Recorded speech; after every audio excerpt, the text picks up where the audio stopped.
This is going to be twice as nice.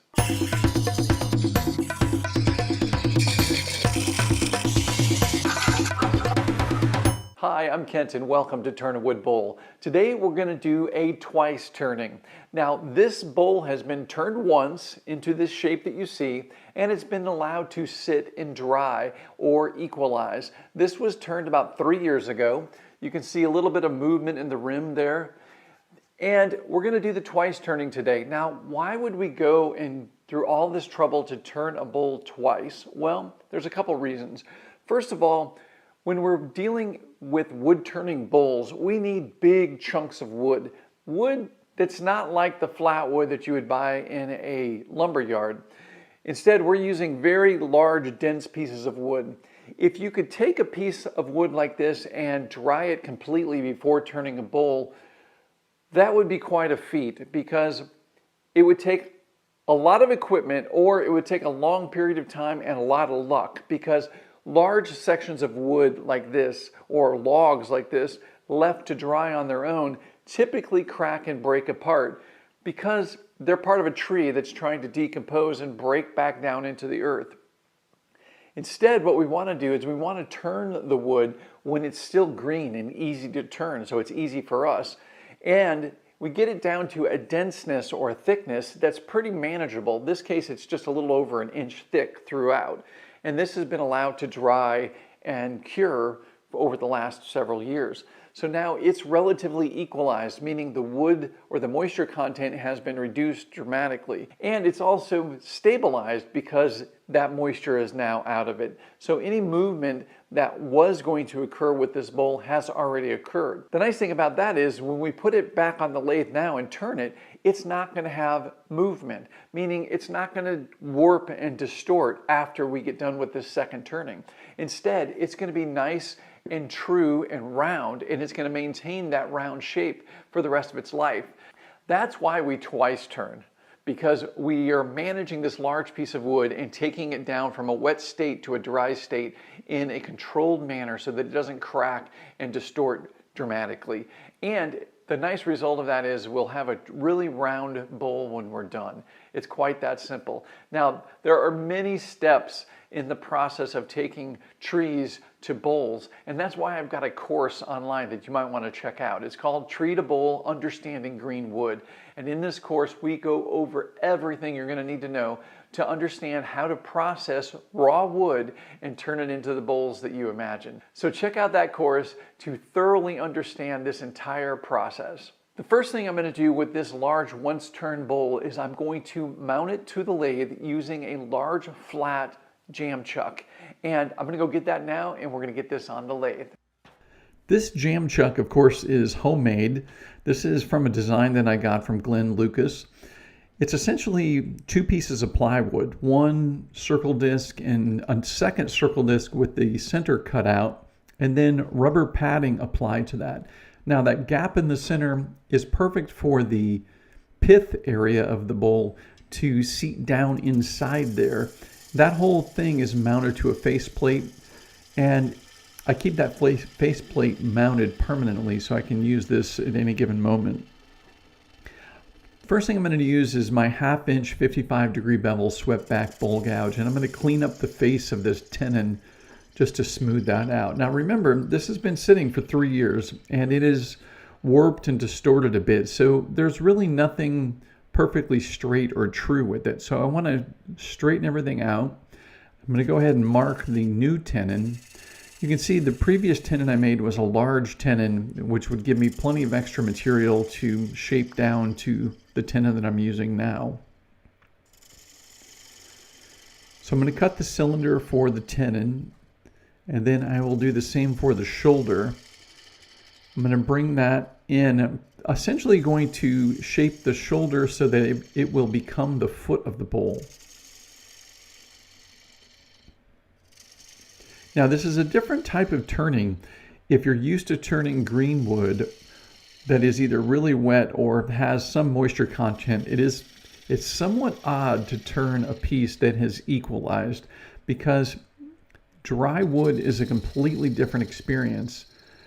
It's a harder surface to cut, It's not a bad thing. It's not impossible. Basically, just need to make sure you're keeping your tools sharp at all times. And because of the dryness, there's a lot of heat and friction that builds up with the tool. The end of the tool gets very hot, and the shavings coming off are incredibly hot as well. I get a lot of comments about the glove that I wear. A lot of people are really worried that I'm going to get that caught up in the bowl or something, but quite honestly, there's no reason for your hand to be on the other side of that tool rest. And as long as the bowl's rotating, it's not touching that tool rest. But the side of my left hand pushing that tool down onto the tool rest is taking a lot of impact from these shavings. And the shavings, if you just had a little bit of shavings coming off for a little bit, the heat wouldn't be so bad. But the continuous hot shavings coming off of it turning like this can be a little bit unbearable after a while. So it's nice to have that glove on for a little added protection. Okay, so I'm shaping the exterior of the bowl. I've trued up the tenon and the shoulder, and I'm working from the base up to the rim. Now, I'm not going to be able to work right up to the rim because of that padding on the jam chuck. What I'm doing is I'm really taking my time and looking at the shape and forming this piece. I've got a little bump there towards the bottom that I'll deal with in a second. But I need to remove material up here towards the top. Now, it's a little hard to see, but there's an unevenness as far as the surface area. There's a high spot and a low spot, and that's due to the nature of how a wood bowl dries. What happens is the pith area appears to extend outward, but what's really happening is the sidewalls contract. They pull themselves inward. So if you were to take a tape measure and measure across the sides from one side to another, that distance is typically shorter than if you measured from the pith ends across the bowl. And that's because the bowl contracts from the sides. Well, that contraction makes these turn in a non-circular form. So there's going to be two high spots and two low spots. So we need to even those out. And that's what I'm doing right here. And you can see there's quite a bit of material coming off this bowl, which is fine because the wall thickness is pretty thick. And it's also why we turn the initial first turning relatively thick. When I say relatively thick, the rule of thumb is 10% of the total diameter of the bowl. So if the bowl is a 10-inch diameter bowl, we try to make the wall thickness 1 inch. If it's a 15-inch bowl, then it's going to be about a 1.5-inch thick wall. If we go with a really thin wall and the sides contract too far and we put it back on the lathe like we're doing now, we'll essentially just turn through the thin spot and we won't have enough material to make a bowl. Now I'm taking my time and I'm making sure that I've got the exterior shape that I really want for this bowl. As you know, I like to refer to the outside of the bowl or the exterior of the bowl is the bowl. It's what we see. It's what makes a first impression on us. It's what we touch. It's everything. And essentially, the interior of the bowl just mimics the exterior of the bowl. So you really want to take your time and get the exterior exactly the way you'd like. It's worth taking the extra time to finesse those high spots and low spots and get a nice fluid curve. You can see I'm leaving the material up towards the rim. That'll, like I said, that'll get all dealt with when I flip the bowl around. Here I'm using a shear scrape to take down some high spots near the base of the bowl. This is the best way too. If you have tailstock on your bowl that's in the way of your tool and you can't start a push cut, it's almost impossible to start a push cut up against the shoulder or the foot of the bowl. But what you can do is you can do a scrape cut, which is what you're seeing here, but with less of an angle. You can do that to remove material, and then you can drop the handle like you're seeing there, and that will shear scrape and leave these really fine shavings, and that just smooths out any high spots. Okay, so I'm going to use my spindle detail gouge, and I'm going to shape the angle for the dovetails for the tenon.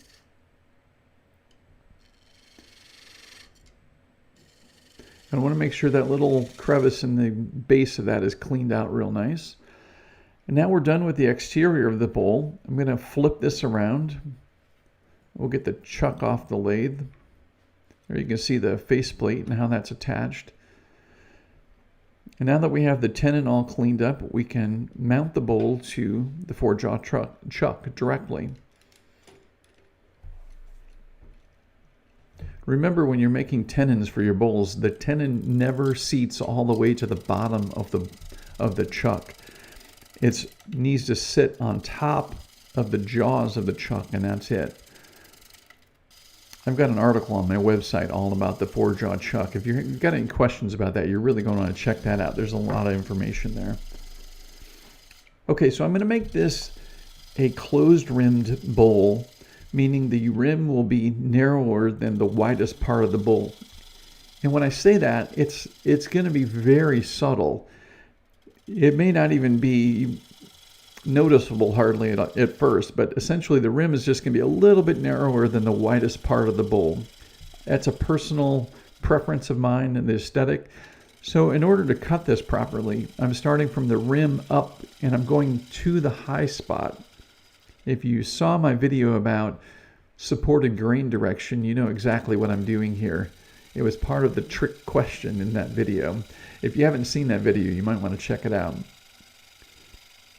You need to check it out, especially if you're having difficulty understanding supported grain cuts. It's very important to understand the proper direction so that you get good clean cuts every time with the bowl gouge.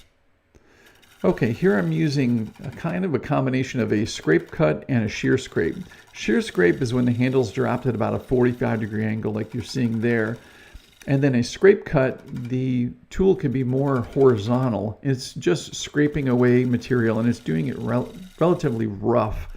So you want to be careful when you're doing the scrape cut because it will tear up material. However, the shear scrape with the handle dropped at about a 45-degree angle really does a good job for smoothing out the surface.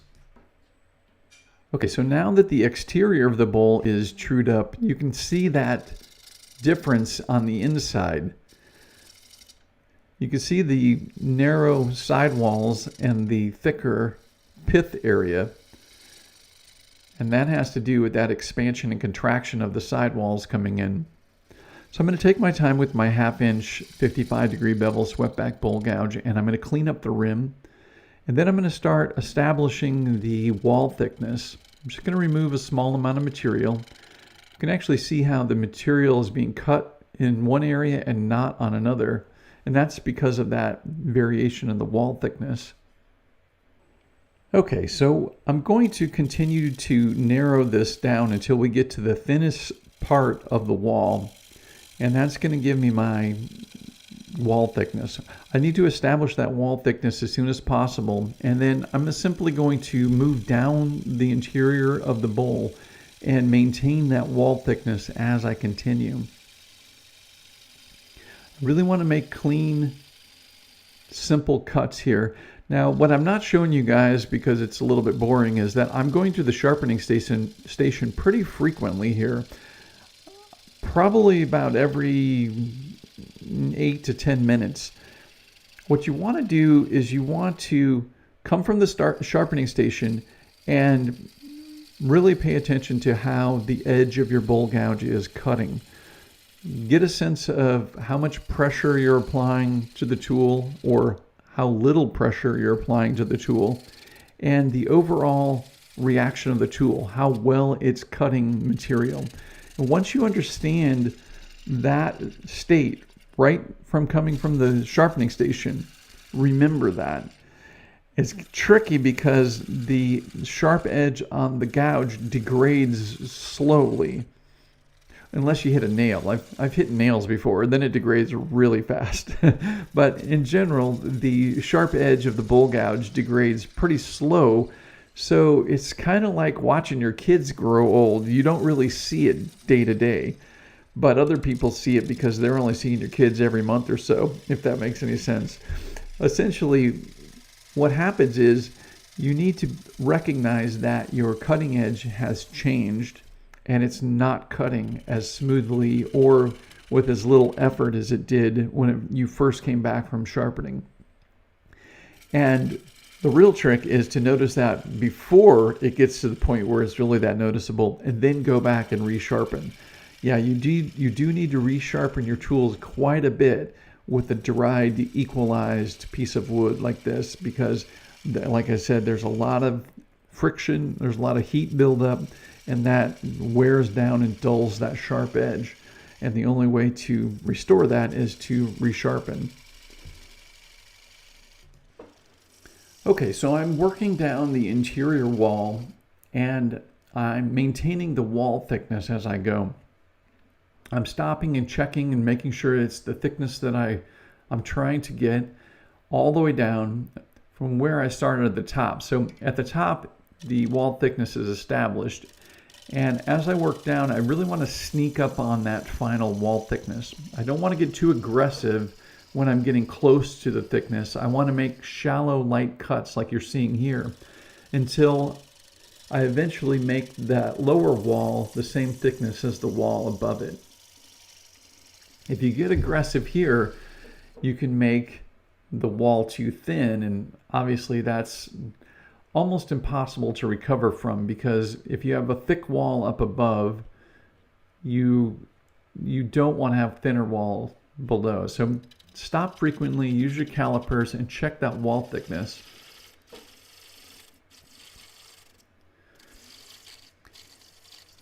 Think about this in sections. You don't have to get all worked up about trying to make big passes and try to remove all the material at one time.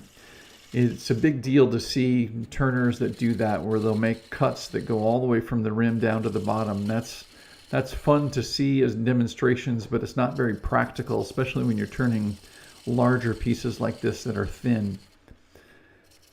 Instead, it's better to work in sections and then blend those sections together so that they're seamlessly merged. And no one will know that you didn't turn it all in one pass. You can see here too that I'm using the bowl gouge in a very open stance. That flute is pointing almost straight up. Now that's a very delicate maneuver, and you do not want to do that when you're trying to remove material, because it'll become too much and it will overload the bowl gouge very quickly and result in a catch. This is a move with the flute open. You only want to do that when you're down to the last few passes and you're just removing a very light amount of material on the surface. Most cuts are going to be like this, where you can see I have the flute angled at about a 45-degree angle. That's a good position to make a decent cut. The tool is not taking on an overwhelming amount of material, and it's easily cutting through the surface as it moves across. The other nice thing about doing the open cut as your final cuts is it does remove that very thin layer that just blends everything together and gives you a nice smooth surface. It's not a cut that you're going to use very often, maybe 2% of the time, because it's really going to be the last cut.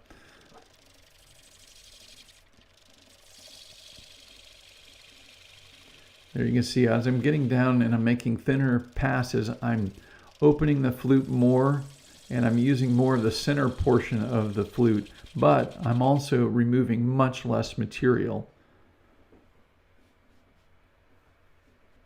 It's looking pretty good.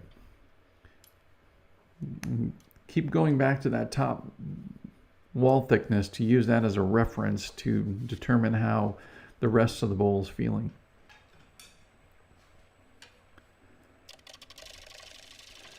Now, as you can see, I've switched my tool rest to my extended J-shaped tool rest. This gives me a little bit more extension down into the bowl. And I'm still using my 1/2-inch bowl gouge, but I'm starting to pick up a little vibration. When I get down there, I don't really have the best support at this angle. And the 1/2-inch bowl gouge has the ability to flex a little bit more than my 5/8-inch bowl gouge. So I'm going to switch to my 5/8-inch bowl gouge here in just a moment. And you can see where I'm just rubbing the bevel to pick up the area and merge and blend these sections together. And I'm making very light passes again with that flute in a very open position. But as I come into more material, I'm rotating that flute closed. Now I'm going to switch over to the 5/8 inch bowl gouge. I was getting too much movement there. And the problem with getting movement or a lack of support is you will create chatter. And chatter, if you feel your tool moving around at all, or worse, you hear it making a chattering sound, what you're hearing is you're hearing your tool actually making marks on your bowl. And those marks aren't usually very pretty. They're usually bumpy and random and not something you really want on a bowl. Now there are intentional chatter tools that are designed to make patterns and things like that, but that's not what we're doing at this moment. So the 5/8 inch bowl gouge is a little bit beefier and doesn't vibrate as much as the 1/2 inch bowl gouge. It's pretty amazing what a 1/2 inch of, or a 1/8 inch of steel will do. I think that's about 3 millimeters. If there's 25 millimeters in a centimeter, or in an inch, that's pretty close to about 3 or 4 millimeters. So it's amazing that that little bit of steel will make that much difference, but there's no vibration in this tool that's noticeable. So I'm taking my time. As I'm pulling back to reset each cut, I'm just rubbing the heel and the bevel and merging up to the previous high spot, and then making a very light pass to remove that. And if you notice here, as I come into the center of the bowl, I will rotate the tool to a closed position to the right, and like a 3 o'clock position. So if the flute facing up is 12 o'clock, the flute facing to the right is 3 o'clock. I'm closing the flute right as I come down to the center, and that slows down the cutting process. What I don't want to do is I don't want to tear through that center. I don't want to go very fast through the middle, because if I do, I'm going to rip out those fibers. And that's obviously something that's not desirable as well. Okay, I'm switching back to my 1/2 inch bowl gouge. I have the majority of the material removed in the center. I just want to make a really nice clean pass here at the very end. And I'm doing that with an open flute position, as you're seeing, and then I'll close it right on the center there. That's looking really good. I'm liking the overall curve and shape. Now I've got this crack. Now this is a tension crack. This is pecan that I've been working with, this wood. And I've done a lot of work with pecan, and I know what its limitations are. If you were to see a crack like this in many other species of tree, you may be terrified. I've done enough work with pecan that I know that this probably is not going to go much farther. So what I'm going to do is I'm gluing this, I'm working glue down in that joint, and while the glue is still wet, I'm quickly hand sanding with the grain. So if you see the grain pattern there, I'm sanding with that grain pattern. And what's happening is I'm drying the glue and applying dust from the wood into it, so that crack just blends in and becomes almost seamless. It's a very simple technique for patching cracks like that. Now, as I was saying, I've worked with this wood quite a bit, and I know that it's not going to continue cracking like that. Unfortunately, because of that crack and because of the glue that's applied to it, I probably won't be selling this bowl. But this will see some love in our house, and it will probably see a lot of salads too. So I will put it to good use, even though it might not be something I would typically like to sell because of that crack. So it's just to let you guys know too that if you do have a crack in a piece that you're doing, don't be traumatized by it. You can quickly fill it and just let it do its thing. And if it depends on the species, if the crack continues, then it may be a problem, but this is one way that you can patch it. So I'm taking my time going through all the grits. I start at 120, and I go to 180, 220, and then 320. Always hand sanding across the center of the bowl. I've got a video all about sanding. You might want to check that out. Now, I'm going to apply tried and true original finish. This has linseed oil and beeswax and nothing else. That's it. I love this product because it's pure and simple and doesn't have any additives, and it's food safe. I know this bowl will be used with food. So the way this is applied is you apply a single coat and a relatively thin coat. You can see up close there that I do have quite a bit on here. What I do is I take all the excess and move that around and spread it around with the applicator, and then I will wipe off any thick excess of areas. The finish stays on the wood for 1 hour, and then you vigorously wipe it for any excess or any thick areas. Again, taking down any of those thick areas. If you can see finish on the wood, you have enough finish on it. You do not need a thick layer. So after that hour and after wiping that down, then we're going to wait 24 hours. And after 24 hours, then I'm going to burnish it.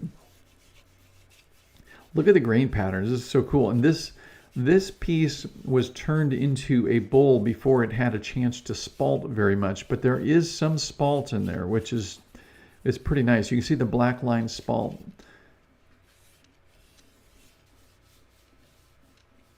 That's so cool. It's looking great. It's always fun to put the finish on and see all the grain colors and textures come out. All right, so I'm going to let this rest for 24 hours.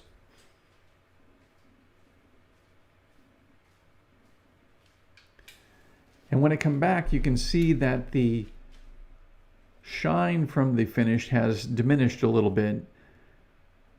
But we're going to use 4/0 steel wool and burnish this surface now.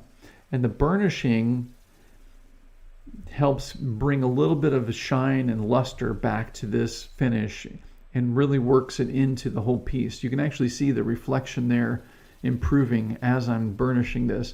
So I'm taking 4/0 steel wool and just allowing it to work the surface.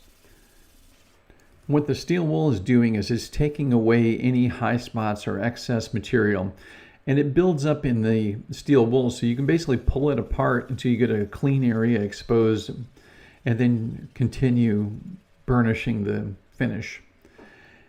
So it takes down any high spots and then it evenly spreads the rest of the material, so you have a really nice complete coated bowl when you're done. It's also why I like to leave the tenon on overnight, so I can really do this efficiently with the lathe on. So now that the finish has been burnished, we can finish up the foot of this bowl. I'm going to do that by using a jam chuck, and I use a piece of dense packing foam. It could be any material you have as long as it's even. This is just a small piece of even, dense packing foam. And you need to be careful that it's seated, that packing foam is seated, or whatever pad you're using is seated really evenly on that. Sometimes just that little foam inside, if it's pushed off to one side or another, you'll see a wobble here. And if you see that wobble and everything looks like it should be centered on the outside, go look inside and make sure that piece of padding is centered up. So I'm going to use some push cuts to remove the tenon. And like I mentioned earlier, the shoulder is going to become the foot. So I'm going to clean up the bottom of the foot here with just a really light cut. And then I like to make sure that I'm removing the interior of the foot. The ideal goal is to shape the inside of the foot as if the foot were not there. So the continuous curve of the bowl, if you can imagine that ring of the foot removed, the bowl should just flow right across the bottom in a continuous form.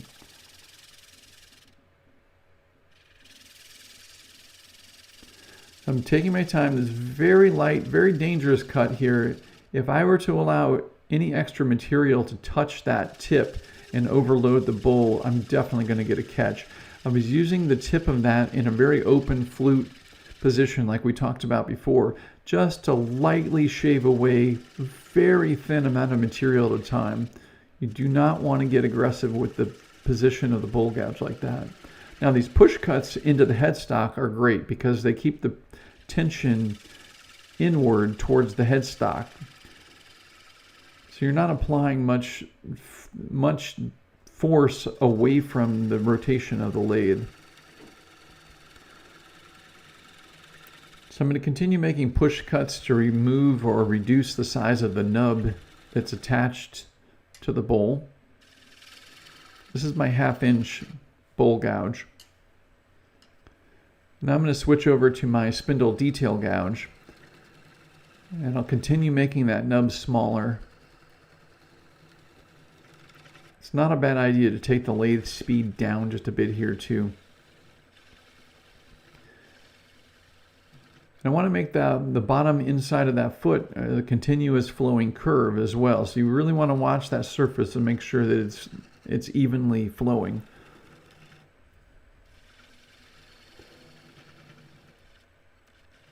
And that's what's nice about the spindle detail gouge. You can really get in there and deal with that. So this didn't break off right away. What you could do is with the lathe off, just apply forward pressure with the spindle detail gouge and hand rotate the bowl, and it will sever that nub. And it comes off just like that. Okay, so that area needs to be sanded a bit. Now the biggest thing you need to pay attention to here is not to let the disc of the sander touch the side rim or the foot of the bowl, because if it just touches that for a second, it's going to remove material and leave a little notch there. But you do want to rotate the bowl around so that you have a nice even sanded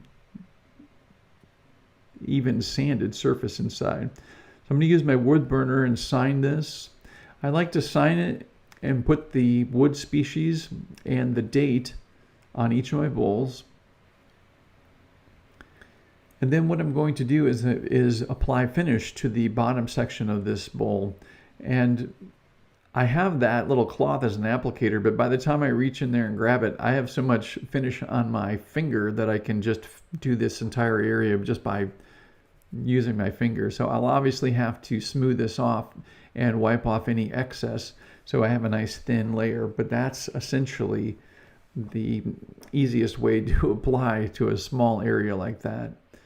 And there it is. Look at all those patterns. Look at the colors, and there is quite a bit of spalt in there. It's very subtle, but it's absolutely gorgeous. I'm very happy with this piece. This is going to get put to good use. It's a beautiful bowl and quite impressive coming from where it started. I think this is at least twice as nice as the original once turn bowl that we started this project out with. Let's go back and take a look at that piece. Yeah, this is definitely a lot better, and it's actually pretty surprising. You can get a bowl that looks this great from a piece that's kind of not so attractive, but it's hiding inside there, and that's the beauty of doing twice turn. Also, did you see when I was buffing out the finish on the lathe after 24 hours? Did you see how true this turned? There was no wobble, there was nothing. It was turning perfectly true, which is another great indication that this wood is dry or equalized is actually the term we want to use. So the beauty of twice turn is you're going to have this wonderful complete bowl that's not going to warp or change shape over time. It's already dried and equalized. There's nothing wrong with a once turn bowl.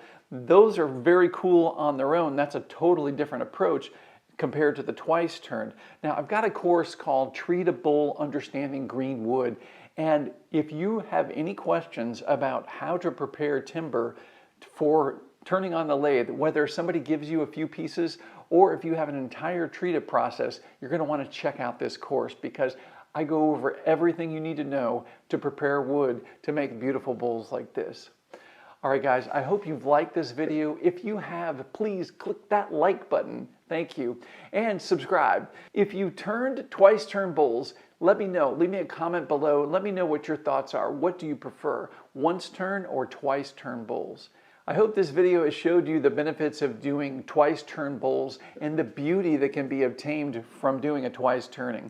Also, if you don't have the time to wait, like the 3 years that I waited for this blank to cure or equalize, you can also speed up that process by using your microwave. Check out this video.